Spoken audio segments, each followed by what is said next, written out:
Another rule change was approved by NFL owners today that will allow games to be flexed in and out of Thursday Night Football. This change came despite the objection from multiple NFL owners.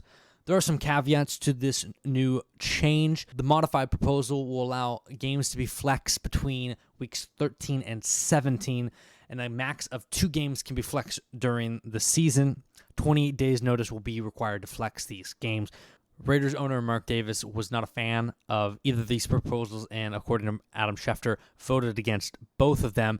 And I think we had a little bit of a clip from his interview. How can you do this? This is outrageous. It's unfair. Well, Mark Davis, you at least look thinner, and your hair looks better. So I guess that's a win, right? He went on to bring up a good point, though, and I can't believe I'm about to agree with the Raider, but he makes a good point. What can I say? He brings up the point that for fans who are traveling out of town to attend a game of their team, they book a hotel, they make accommodations, and then they find out that the game is being flexed to a different time slot. This kind of screws them over. And the answer is yeah, it does. It's not great for fans who are going to be at the game in person. One Giants co-owner even went so far to call the original proposal abusive to fans. And yeah, it's not going to be great for some loyal fans. There's going to be some post on Twitter of this guy saving up money with his family and goes to the game to get screwed over by this.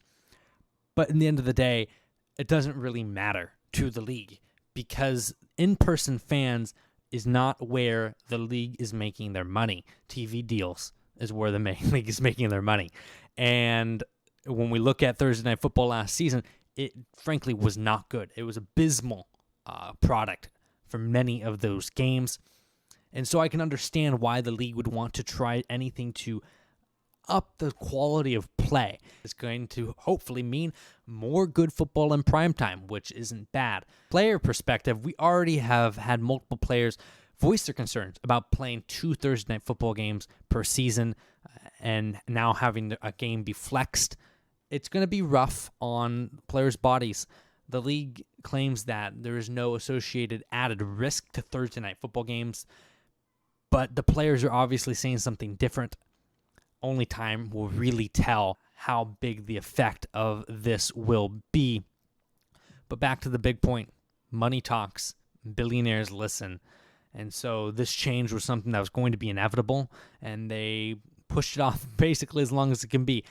Hopefully, at least we get some good football games out of this, but as we know, even when they flex games out, it doesn't always mean they flex a good game in. That is all for this edition of Hammer Sports. I'm glad you could stop by and watch this. I hope you've enjoyed, and if you did, like and subscribe for more football content. Mostly Broncos stuff, which I haven't actually talked about anything Broncos related, but it's going to come soon, I hope. Have a good one.